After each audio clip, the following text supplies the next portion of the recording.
Dokter, dalam pergelaran ISWAM kali ini pergelaran keberapa dan target yang memang dicapai itu nantinya gimana?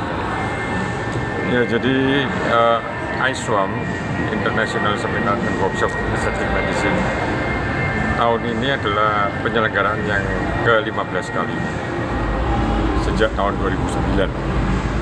Nah, penyelenggaraan kali ini dibandingkan tahun lalu meningkat sangat besar, 2 kali lipat, baik dari jumlah peserta, dari jumlah variasi negara yang bergabung, dan jumlah peserta pameran.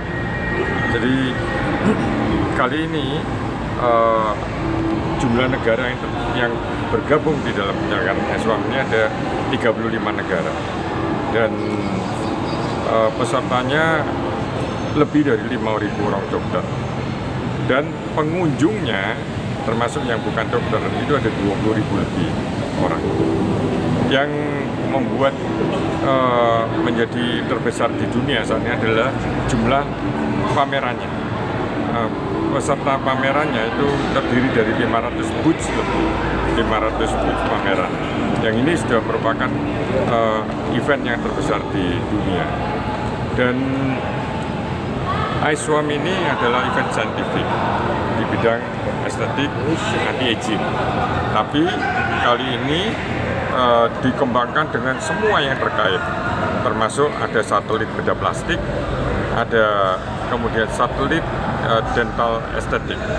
Nah, yang sangat membuat kami merasa istimewa, bangga, adalah dukungan bantuan dari Kementerian Kesehatan, dalam hal ini Pak Menteri Kesehatan.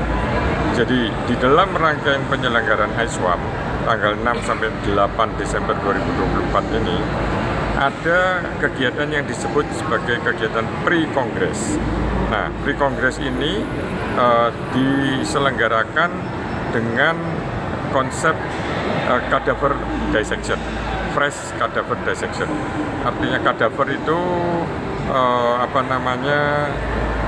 sarana pembelajaran yang sudah manusia yang sudah tidak hidup lagi, ya, dan hanya kepala saja.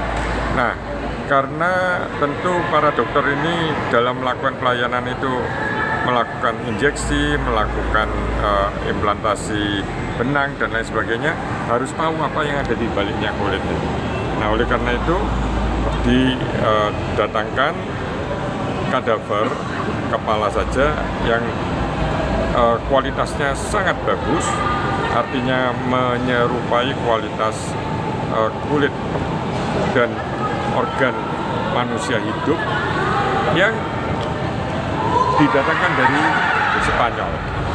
Nah, ini pertama kali dalam sejarah pendidikan kedokteran berkelanjutan dari Indonesia di bidang ini, khususnya di bidang estetik anti-aging ini, yang bisa mendapatkan kadaver dengan kualitas yang sangat bagus didatangkan dari Spanyol.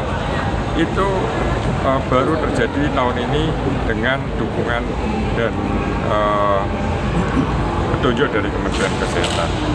Nah, kemudian selain digunakan untuk diseksi ya, dari pembelajaran anatomi oleh dokter-dokter estetika anti-aging, juga kadaver ini digunakan oleh para bedah plastik Indonesia untuk belajar, untuk mengetahui lebih dalam dengan instruktur-instrukturnya, baik dari dalam maupun luar negeri.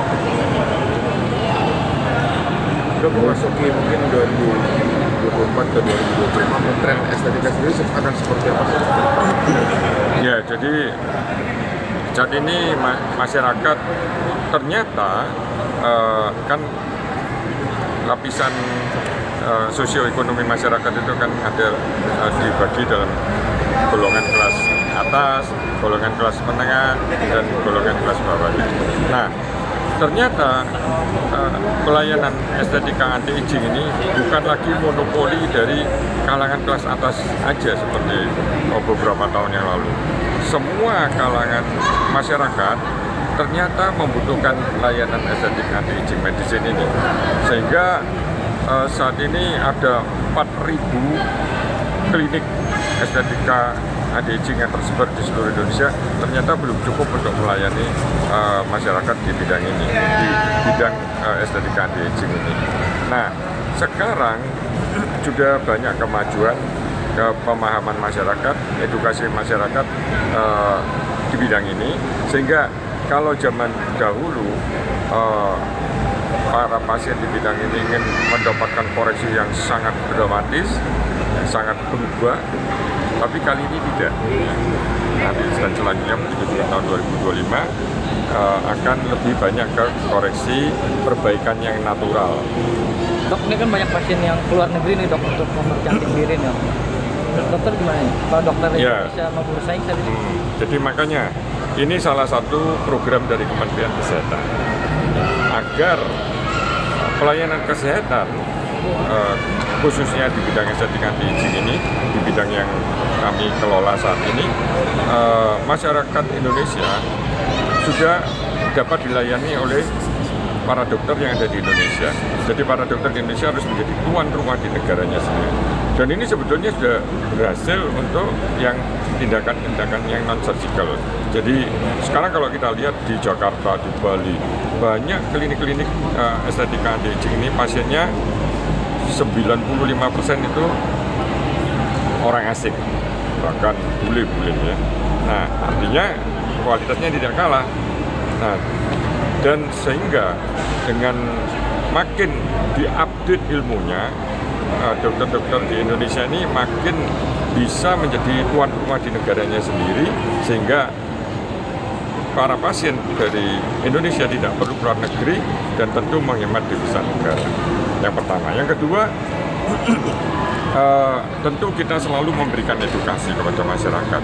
Apabila melakukan tindakan bedah di luar negeri, tentu ada risiko, karena biasanya tindakan bedah estetik itu tidak bisa sekali dilakukan selesai.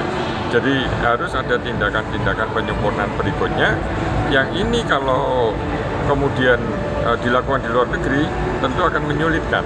Nah, ini yang edukasi yang kita berikan kepada masyarakat. Jadi cukup di Indonesia sudah mampu ya dok? Ya, seharusnya di Indonesia. Ya. Oke. Terima kasih Pak. Ya, terima kasih. Sudah ya.